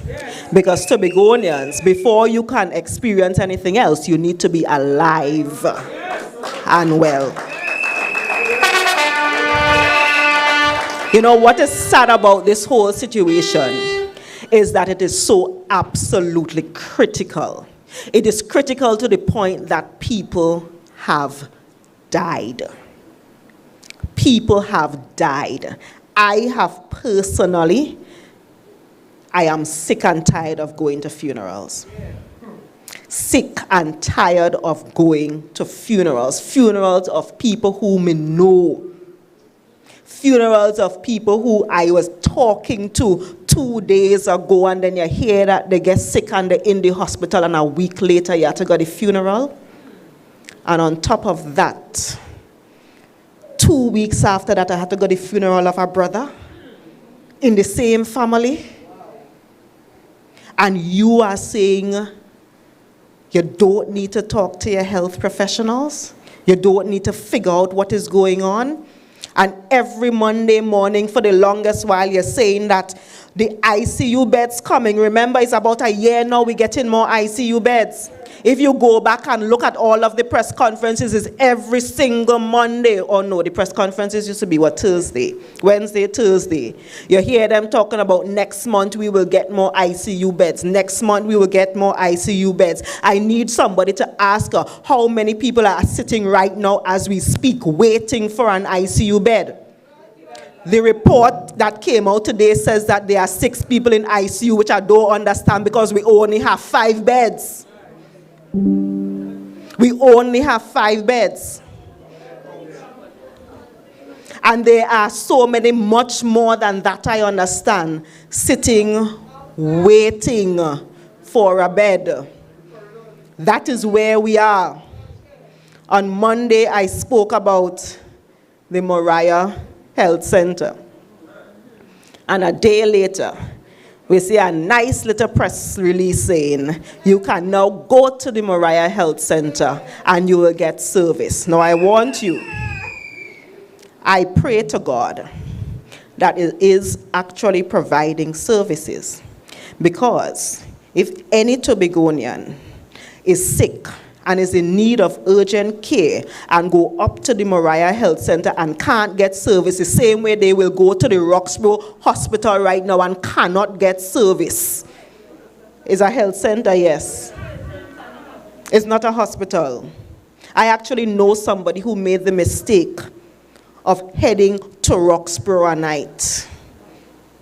And when they got there, the security guard told them, head to town, because it is not a hospital. But don't worry, I understand that a certain lady's sister was just hired. And she is upstairs all by herself, heaven knows doing what, just to say that we opened it. We are still waiting for tests, and a tired talk body test. A tired talk body test. I'm not even going to talk about the test anymore, but I want to do something. I want Tobagonians to think about this.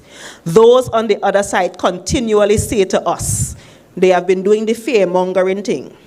And one of the things they've been talking about is PDP people and have no experience. And we have no experience. But I am going to ask you to do something. Look at the track record of those who are saying we do not have experience.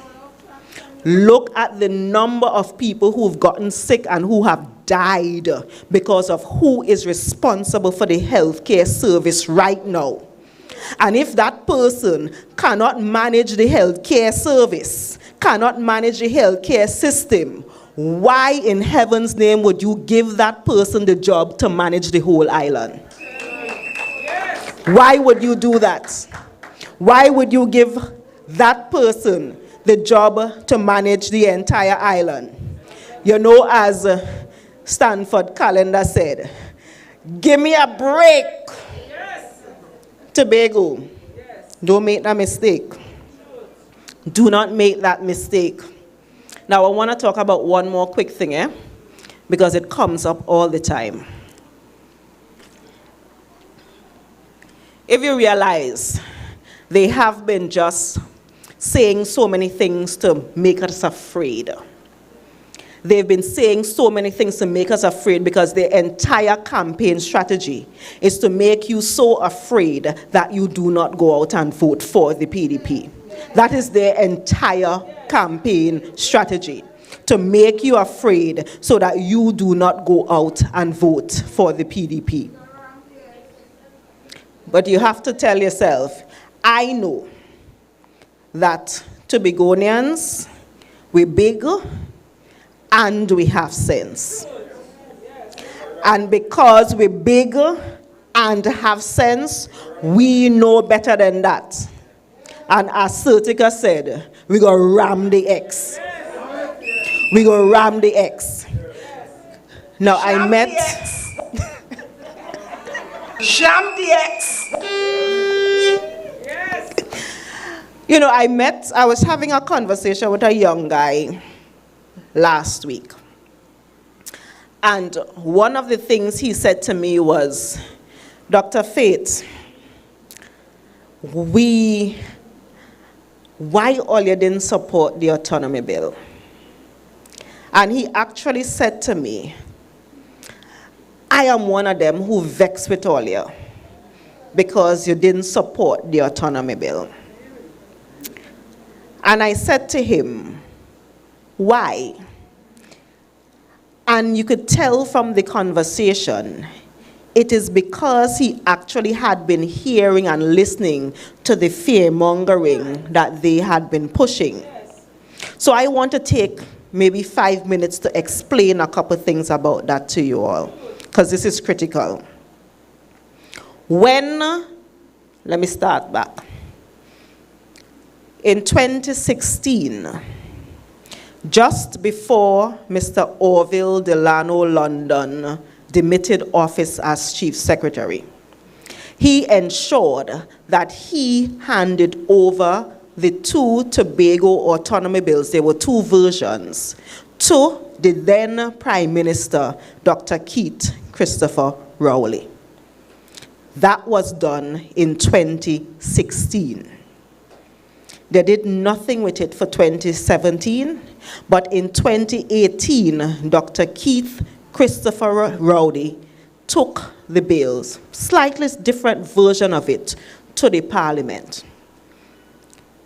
In his presentation, he said that he understands the plight of Tobagonians as it relates to this autonomy thing, and that there were 4 critical things that he needed to represent, because all of the consultations and all of the documents and everything about autonomy in Tobago had these 4 main things that Tobagonians said that they wanted. And I am reading verbatim. A, equality of status between the 2 islands and a legislative framework reflecting such equality. B, a federal type system of governance. C, definition and delineation of the boundaries of each island in accordance with the Constitution. And 4, the responsibility of the Tobago administration to formulate and implement policy on all matters affecting the lives of Tobago residents in Tobago. Those were the 4 things. Not me said that. Dr. Keith Christopher Rowley in 2018 said that these were the key critical things for Tobagonians, and that is why he was laying the bill that he laid in 2018. Remember, I tell you, Tobagonians big and have sense. And what they did not anticipate is that after they restarted the autonomy conversations earlier in this year, that they would have been coming up against PDP people like me, like Farley, like Zorisha, who big and have sense and could read. So what they did several sorts of consultations. We were there publicly, I dressed up nice, and talked for 2 seconds. And then they went back into their council. And then they came and they told us, we want to have a meeting with you a Friday evening, 3 o'clock. We agreed. We wasn't sure what was going on, but we said, hey, you want to have a meeting, we come in. Thursday night, before the Friday meeting, we got a document.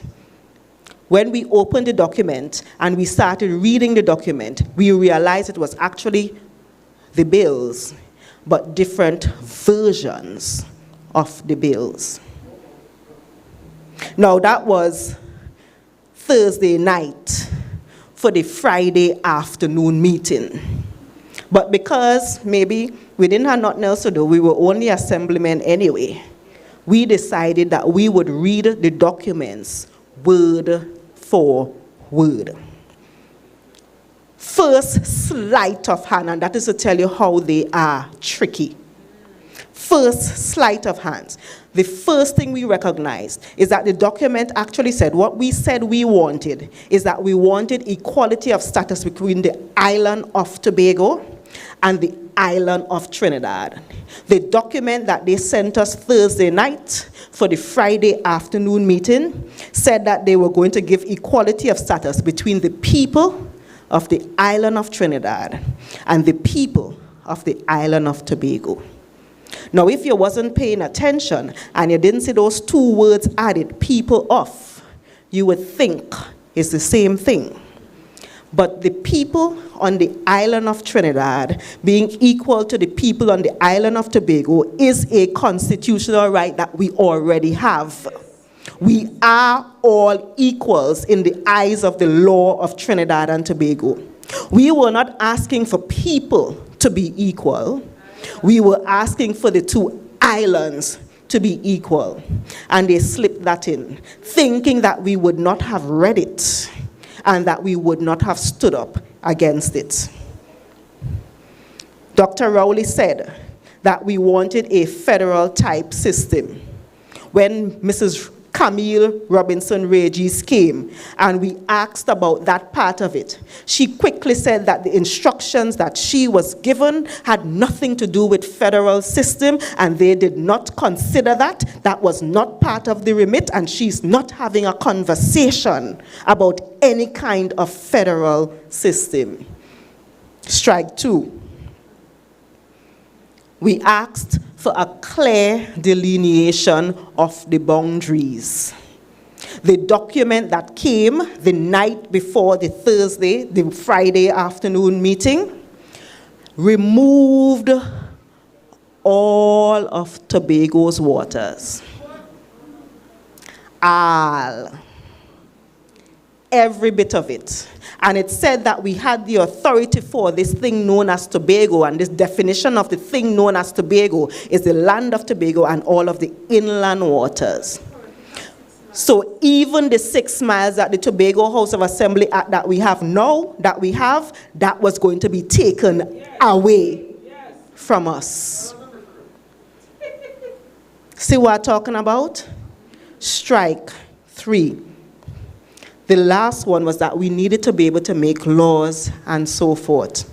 And the way they did it, it sounded real nice until you got to a little clause that said, if Tobago makes any law and Trinidad decides to make a law that goes against it tomorrow, the Tobago law suddenly becomes null and void. A little line. If you didn't read it properly, you would have missed it. And imagine Tobago. If we had allowed that to go into the Constitution that requires a special majority for it to change, and imagine a Tobago with a PDP running in Tobago and Mr. Rowley in Trinidad who already threatening us. What could have happened if we had allowed that to go through? Tobagonians, the progressive democratic patriots, came on the scene because we recognized that what was happening to you was not good enough. We came on the scene because we wanted back then to build a better Tobago. Remember, we used to say child by child, family by family, village by village. That is why we came about back then. And it is why we are still here right now. They keep saying that if you vote for us, for some reason, somebody would know. Who you vote for, no one knows unless you tell them. And the only way they are going to keep punishing you is if you allow them to stay in positions of authority to keep punishing you. So Tobagonians, they have had their knees on our necks for the last 21 years. It is time that we shake them off. The lives of all Tobagonian matters. And a PDP-led administration will set you free. On Monday 6th, ensure that you, as Certica says, ram the X. Make sure that you come out. Make sure that you come out and vote, because it's the only way we are going to make a difference. Make sure that we come out and vote. As long as you are over the age of 18, get up on Monday morning. Say your prayers, meditate, do whatever you do to get your mind in a comfortable space. Put on some nice clothes. Don't put on nothing with PDP on it. And go down to the polls. If all of us do that, by Monday night, Tuesday morning, we would have been delivered. PDP family, Tobago, vote for the Bamboo Bully Faye. Vote for the PDP. vote for the Progressive Democratic Patriots. And finally, let me fix this. Thank you.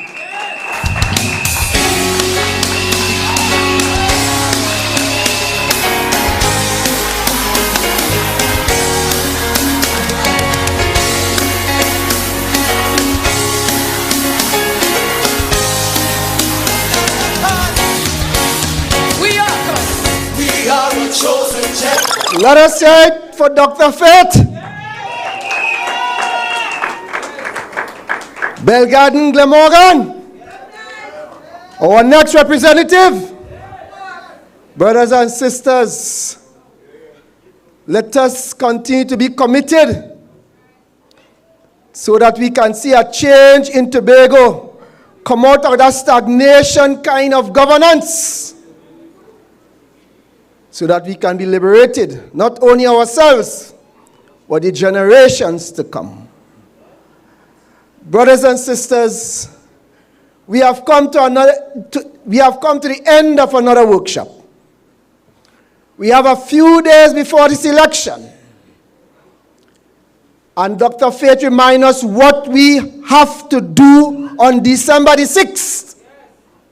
Take your whole family out and ensure that each and every person in Tobago vote, and vote wisely.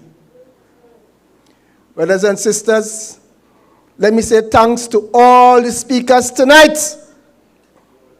We have been well informed, well educated. And as we go, I just want to remind all of us to be safe. Remember what is taking place. Let us be wise how we walk. Make sure we sanitize, keep our distance. Do the right thing. And come on December the 6th, all of us will be part of the change to change Tobago. So with those few words, Tobago, good night, God bless, until we meet again.